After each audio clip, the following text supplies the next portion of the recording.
no. So he said, all right, let's listen. Let's listen to it. Dun, dun, dun, dun, dun, dun. I'm like, oh God, fucking Dre, right? So boom. So then everybody remembers when 50 Cent got shot 9 times. That story is practically hip-hop lore at this point. But what many don't know is that Gene Deal, a guy deeply tied into the gritty underbelly of the music world, was one of the first people to reach out after it all went down. Here's where it gets downright tangled.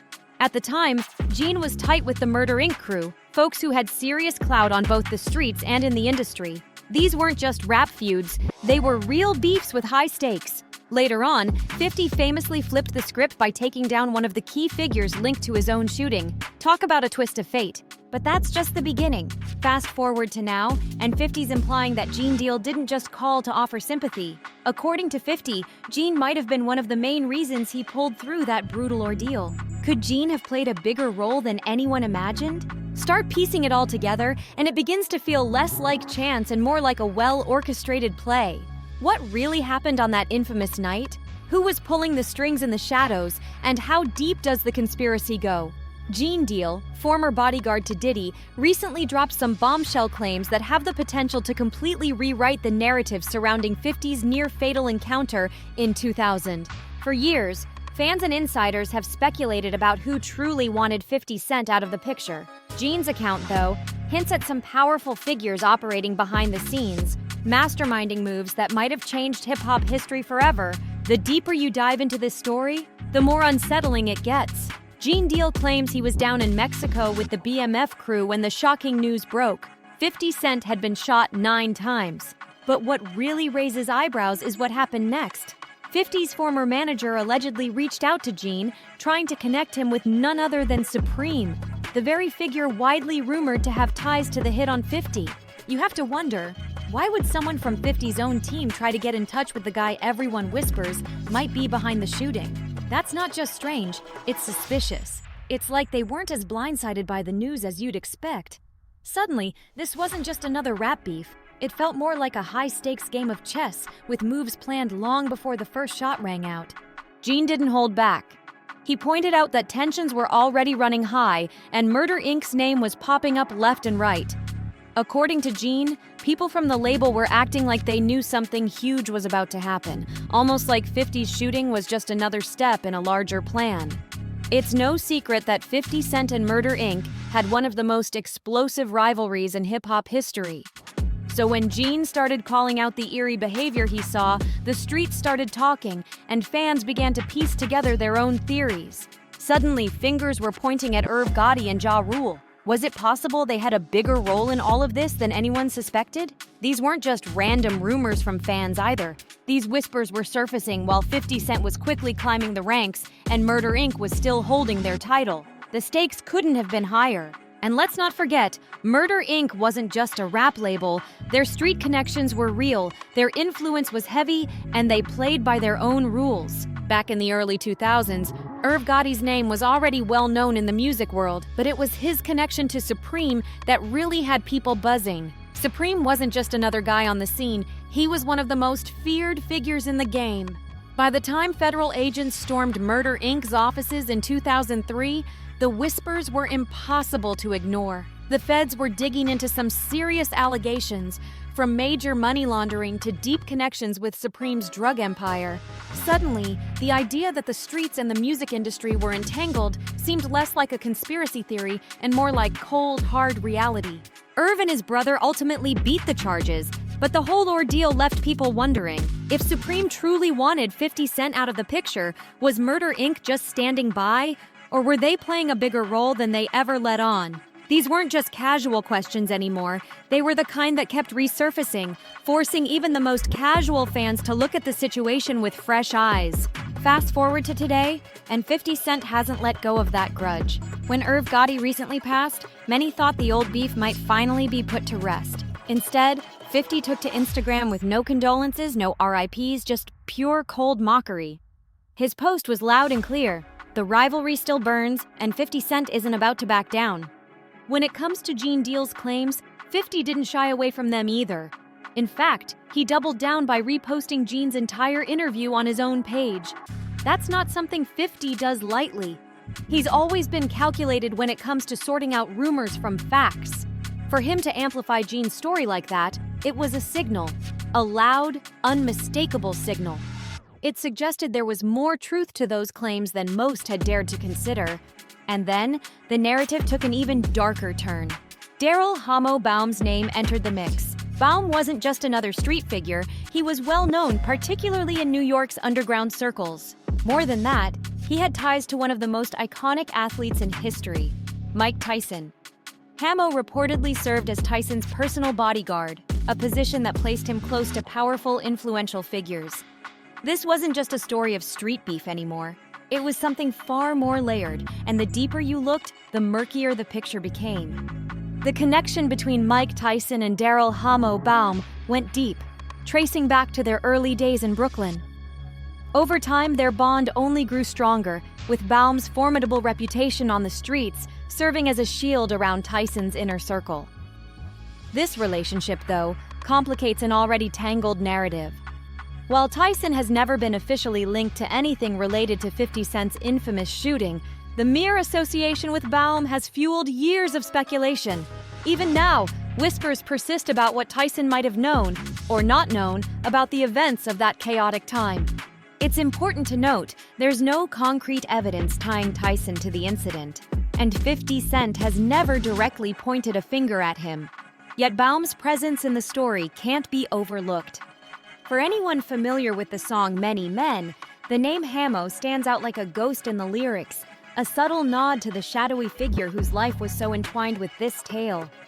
Hamo's fate is a haunting chapter all its own. Just 3 weeks after 50 was ambushed, Baum was gunned down in Brooklyn during what was reportedly a dispute over narcotics. The timing of his death raised countless questions. Was it a random event? Or was it part of a larger chain of retaliation, an unspoken code of payback in the streets? The circumstances surrounding Hamo's death only deepened the mystery, hinting at a broader web of connections and conflicts that may never be fully untangled. Meanwhile, another figure from 50's world is poised to step into the spotlight. Known simply as Monster, this longtime bodyguard is rumored to be ready to speak out. Allegedly, Monster is seeking a six-figure deal to reveal what he knows, promising an insider's view of the volatile years he spent by 50's side. Monster wasn't just a hired hand, he was a trusted enforcer, someone who moved in silence but commanded respect through sheer presence. For a long time, Monster maintained a low profile, but now it seems the stories he's held back could shed new light on the dangerous games played in the shadows of hip-hop's most intense rivalries. Monster was more than just a bodyguard. He was practically 50 Cent's shadow. Always there, always watching, handling security with a precision that could rival military operations. Though Monster kept a low profile, his constant presence in early G-Unit videos said it all. He was the silent force ensuring 50 could move freely in an environment where threats were everywhere. If you've seen any old G-Unit footage, you've probably spotted him, always lingering in the background, always on alert. There's one particular clip that's almost legendary among fans. 50 walking casually through an airport while Monster ducks cameras, staying out of sight like a phantom. It was like watching a ghost work, unseen but always there. On stage, at clubs, at public events, Monster's hawk-like focus never wavered. When 50 performed, Monster wasn't just part of the entourage, he was the line of defense, eyes scanning the crowd for even the smallest hint of trouble. One moment that fans still talk about is that tense confrontation on stage between 50 and Trav. If you watch closely, Monster is locked in, completely focused on Trav, poised to act if things went south. But times have changed. Rumor has it that 50 eventually let Monster go, and that's where the story gets really interesting. Apparently, Monster isn't just walking away quietly. Word on the street is he has receipts, and not the kind you find on social media. We're talking about serious dirt. Allegedly, he even had a video on YouTube that hinted at 50's past activities, a video that mysteriously disappeared not long after it appeared. And that's not all. Whack 100 recently dropped a bombshell on the Getty radio show, claiming that Monster is trying to secure a $1 million deal to spill everything. If true, that would mean whatever Monster knows is explosive. something so big that people are still talking about it years later. Even as 50's stature grew, the attempts on his life didn't stop. Surviving that infamous 9-shot attack didn't scare off all his enemies, it just made them more calculated. In September 2003, just 8 months after Get Rich or Die Tryin' hit the top of the charts, another hit was reportedly attempted. 50 was leaving a Jersey City hotel when gunfire erupted. Luckily, no one was hit, but the message was clear. Someone still wanted him gone. After that second brush with death, it was obvious to 50 that he couldn't operate like just any other rapper. His rise to fame didn't shield him, it only made the threats more cunning. As the heat on the streets intensified, 50 Cent had no choice but to adapt, and fast. He ramped up security, reduced his visibility, and went into full lockdown mode. Back then, he relied on Frank Alexander, also known as Big Frank, a seasoned presence who ensured nothing slipped through the cracks. But times changed, and so did 50's approach. Today, he surrounds himself with a team that's as professional as it gets. Former military personnel, ex-police officers, people trained to anticipate and neutralize threats before they even arise. It's not just a show of force, it's a matter of survival. After enduring 9 gunshots, countless betrayals, and multiple calculated ambushes, 50 understands that trust is a fragile commodity. It's not something he can hand out easily. Every relationship has been tested, from industry connections to street alliances. Even individuals who once stood by his side have switched allegiances over time. Yet through all the turmoil, one figure has remained remarkably consistent: Gene Deal. When news of 50's shooting broke, Gene didn't waste a moment. He was on the phone, piecing together what happened, not for clout or attention, but in search of the truth. Years later, Gene is still speaking up, revealing details most people would rather keep buried.